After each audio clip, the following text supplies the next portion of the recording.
Welcome, my beautiful friends. Tonight, we're entering chapter 2 of Gaslight, where the tension deepens, the walls grow quieter, and the questions begin to echo. As the story unfolds, you'll be watching me Kid Up, Sacred Heart by Curtis Reikovich through Dreamer Designs. This is a canvas that feels almost reverent in its presence. As you will see, the drills are absolutely breathtaking, luminous, rich, and possibly resin rounds, which may explain their depth and shine. This is not just a reading and not just a kid up. It is a meeting of shadow and light, unease and devotion, story and stillness. Settle in. Listen like a podcast. Let your hands stay busy. And let the atmosphere hold you. Let's begin. Bella's birthdays passed over the crest of the 20s. 26, 27, 28. At 30, one was on the shelf. But Bella did not brood. Persephone spent 6 months in the nether regions.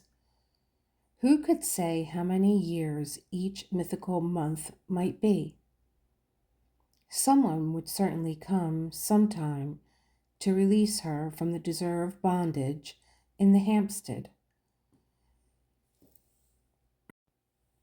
She was the maiden in the castle with her eye to the window slit.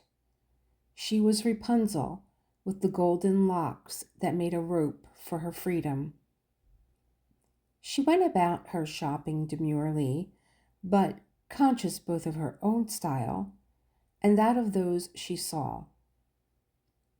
What made her seem old maidish to her great aunt was that she kept deliberately not abreast or ahead of the fashion, but a little behind the time. It suited her style, she thought, or her image of herself, which was not to be not in, but outside fashion. She was no ordinary woman and interested in no ordinary man. And so, in the village of Hampstead, she made something of a figure. A caricature of yourself, my dear child, remarked her great aunt.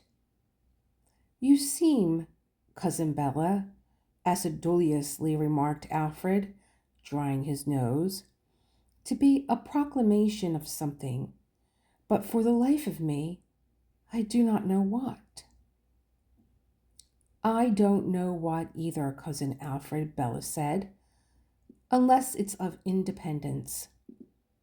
She's altogether too blue-stocking to get a husband, Great Aunt Anne remarked, though I have met women physically less unpreposing, but in spirit more accommodating, who have found men and made good wives too.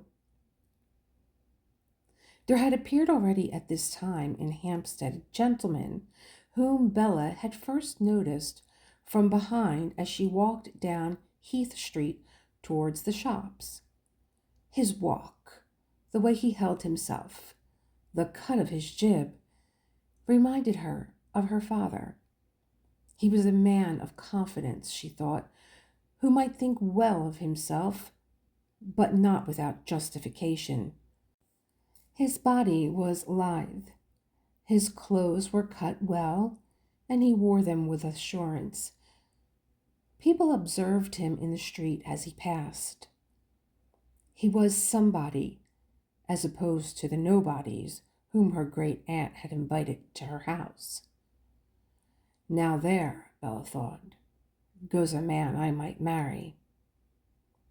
Bella followed him down the hill, smiling to think how shocked Cousin Alfred would be at her remorseless pursuit.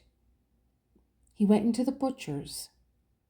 How strange that a man should do his marketing, even if a bachelor, not relying upon his housekeeper, or perhaps a landlady. Bella was intrigued. She entered the shop behind him. In a voice of thrilling resonance, not so much theatrical as parliamentary, he demanded a point steak, some 12 ounces in weight. But when the butcher produced a huge, bleeding rump of beef, he shook his head. The middle cut, he said.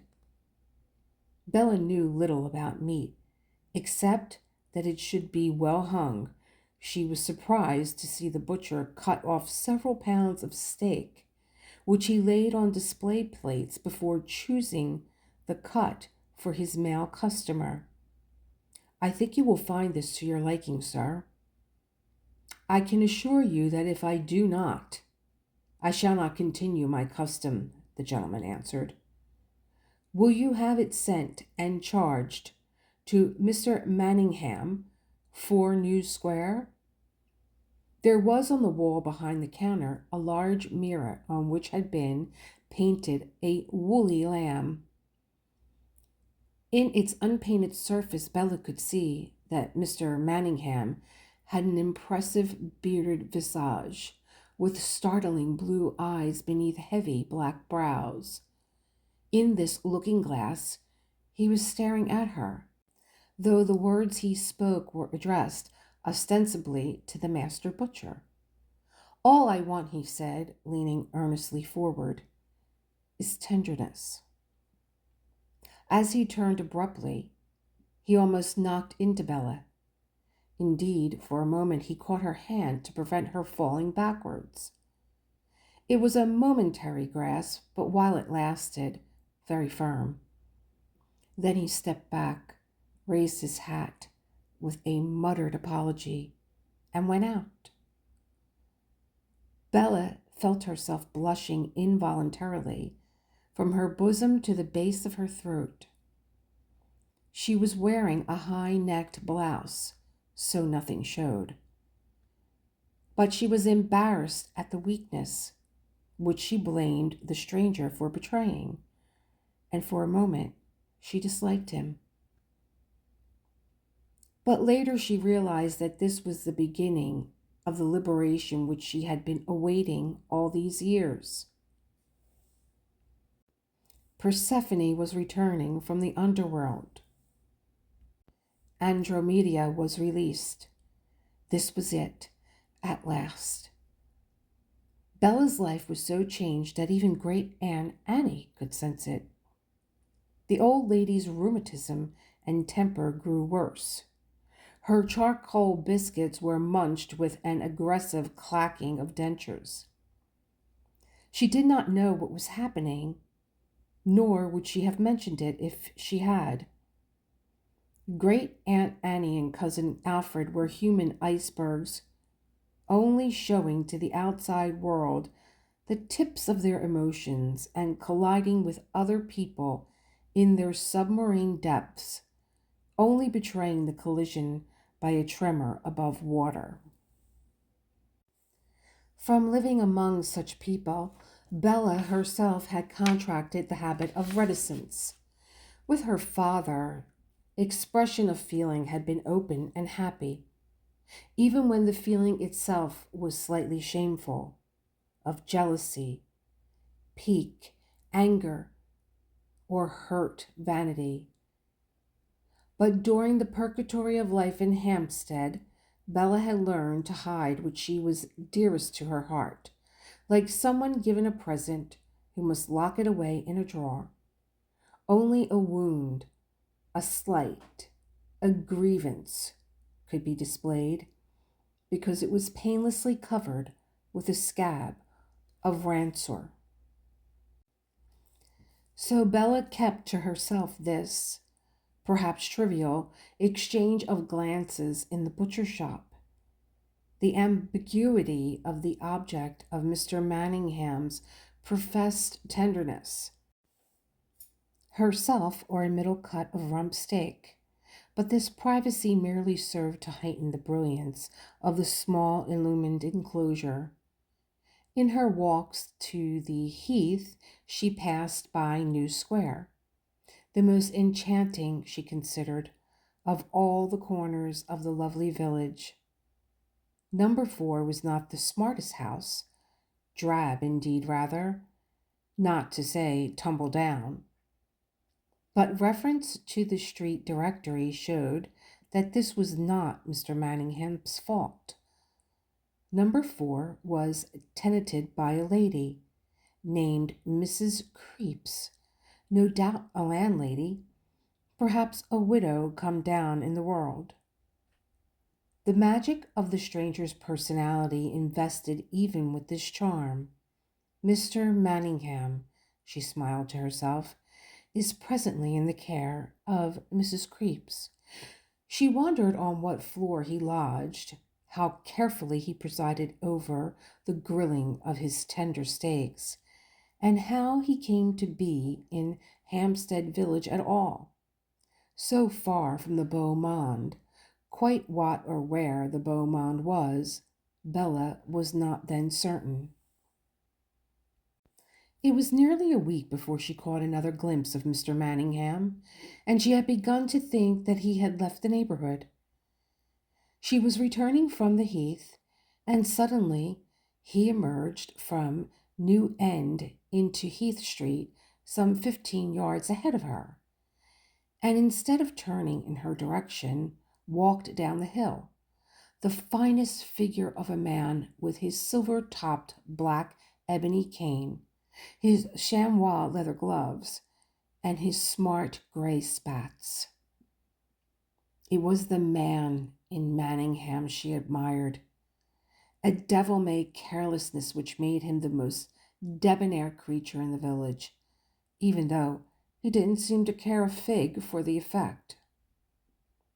He did not, Bella thought, remind her of her father, whose tragic death had brought her into bondage. Mr. Manningham was the liberator, or rather could be. What had been to her a wonderful occasion was probably to him a flirtatious and forgotten moment. Like the sun, he gave off energy, unaware of whom he burned. Her life, so long monochrome, took on color and interest. There was the moment, meeting suddenly face to face at a corner's turn, that he started, raised his hat, and smiled. It seemed that the sun had started from behind a cloud, a golden blaze. Half an hour later, going into her great aunt's house and seeing her, like an aged toad lurking in the dark mahogany, Bella was back in the underworld, with the maids in black cotton dresses and white starched uniforms like monstrous grubs. Yet, what was the significance of the raised hat, the smile, except what a gentleman like Mr. Manningham gave any lady of casual acquaintance? She plunged into despair.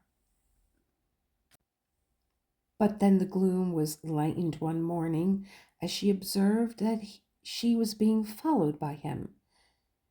She quickened her pace instinctively, but could hear his lengthened stride keeping an equal distance behind her. In moments of emotion, she blushed, not charmingly in the cheeks, but betrayingly from the bosom up to the base of the throat. a stainful red like a scald.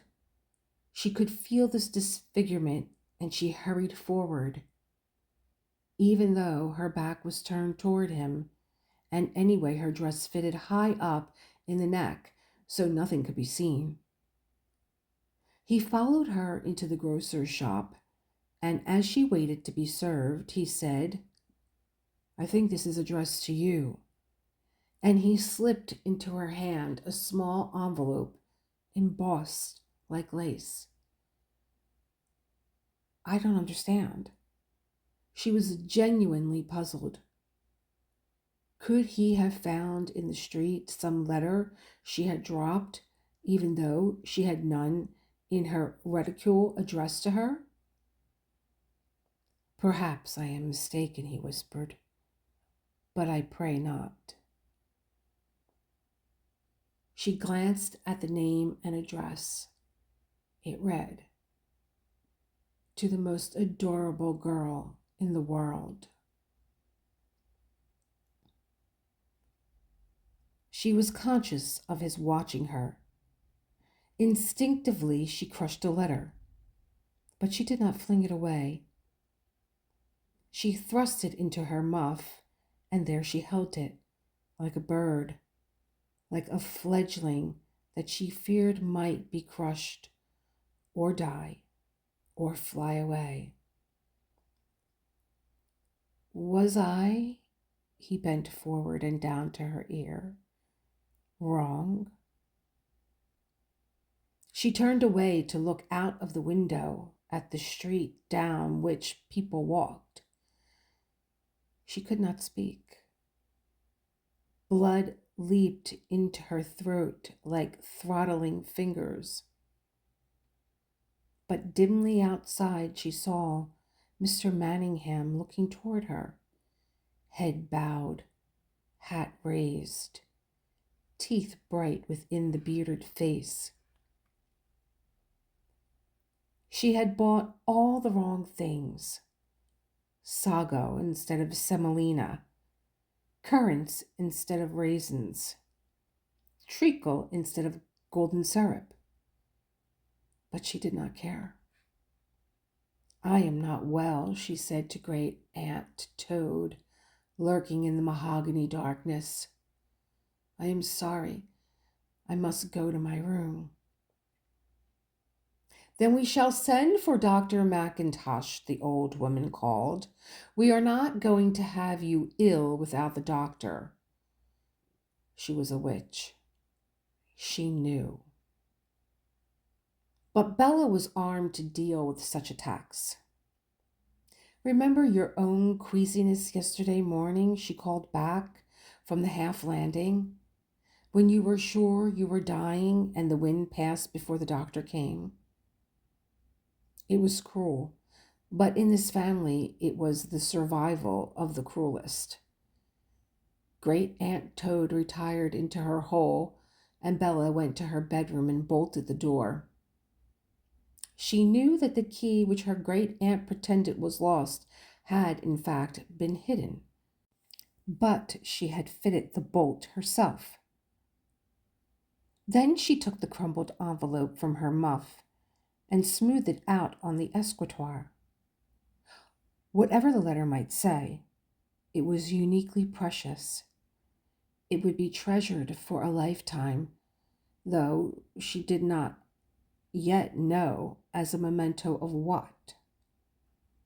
With the slender paper knife her father had used to cut his books, she opened the envelope.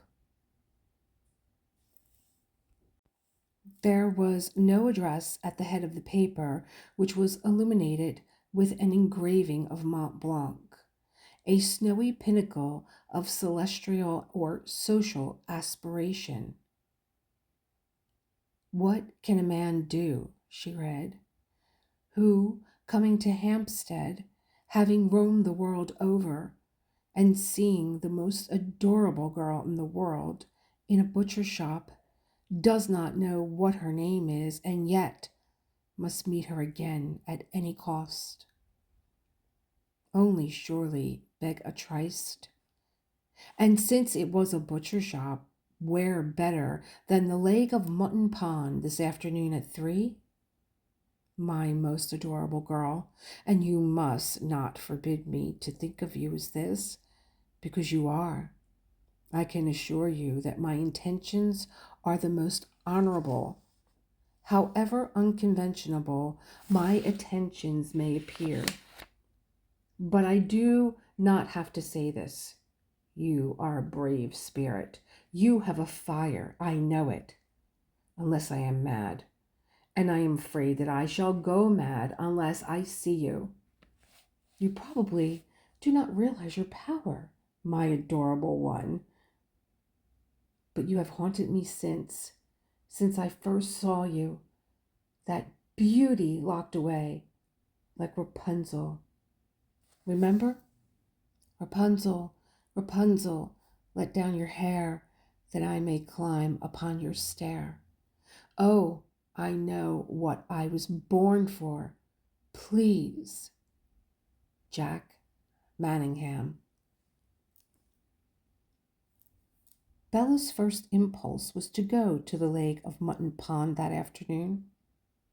Nobody had ever written to her before in this fashion. Yet to accept immediately was to make herself cheap. Jack Manningham might just be a masher with an eloquent pen, an adventurer, a despoiler of women, a philanderer. She did not go to the Lake of Mutton Pond at 3 p.m., but she went at 3:30, and he wasn't there, which was what she might have expected. Or was it? Weeks passed without her seeing him, weeks in which she grew short-tempered with everyone, perhaps especially with herself. How could she have been so mad? She asked herself over and over again. To reject the man who offered her release from the purgatory which threatened to become a lifelong hell. But how equally could Jack Manningham, if he was sincere in his suit, be so easily put off? He was not a shy man. On the contrary. So must she assume he was a trifler? Between these two termini were countless stations at which, when her emotions did not run express, she stopped and pondered. Restlessness consumed her. She must go constantly abroad, making not one but several journeys to the shops in case by accident she missed him. She walked each afternoon past the house of Mrs. Creeves in New Square, and then up to make her choice at the Lake of Mutton Pond, promptly at 3 p.m., taking with her crusts to feed the mallards for a decent waiting time. She even wrote a dozen letters to explain, excuse, apologize for her failure to make the original rendezvous. Twice she went as far as the letter box before she realized the extent of her folly and tore the letters up. How desperate she had been did not strike her fully until the prospect of escape which had opened seemed to have closed. Day after identical day passed with the same pattern repeated like a Chinese torture. Every word that her great aunt spoke she knew beforehand. She could see it coming minutes ahead. Bella found herself dreaming of possible other lives, of becoming like Mary Kingsley, a missionary, and venturing into jungles festooned with snakes to convert the heathen, or like the Lady of Camellias, scaling the romantic heights of courtship with a ratchet cough. Anything to get away from the conventional heights of Hampstead. She had thought of her relatives' matchmaking efforts as an auction in a slave market. Now she felt like an unbought slave when all the bidders had departed. 33 days passed, and the only sign that Mr. Manningham was more than a creature of her fantasy was the letter dropped in the grocer's shop, read and reread and hidden safely away between each reading. Then she met him in Heath Street. He came straight up to her, and before she could say anything, he grasped her hand. "My dear young lady," he said, clinging to her, "you can never forgive me, but that very noon I was called from Hampstead on the most urgent business, from whence I returned only last night. Not knowing your name, address, nor anything about you except that you are the most adorable girl upon whom I have ever set my eyes, I had no means of communicating with you. The reality of Jack Manningham, after weeks of idolization in which he had become almost St. George in shining armor, was sobering and yet still stimulating. No, St. George. He was a very handsome man, but convicted of being in the wrong. Bella disengaged her hand. "I did not know that you failed to keep your appointment, Mr. Manningham," she said, "but I trust that your business prospered." The shot went home, but he soon recovered. "Oh, I am so glad. It was unpardonable arrogance on my part. But lovers are driven to desperate measures. Will you, please, tell me your name?" "Bella." "Ah, the beautiful one," he said. "What could be more appropriate? Prophetic parents. But you have a surname?" It was what Bella dreaded. "I'm afraid it's Hickok. Hickok.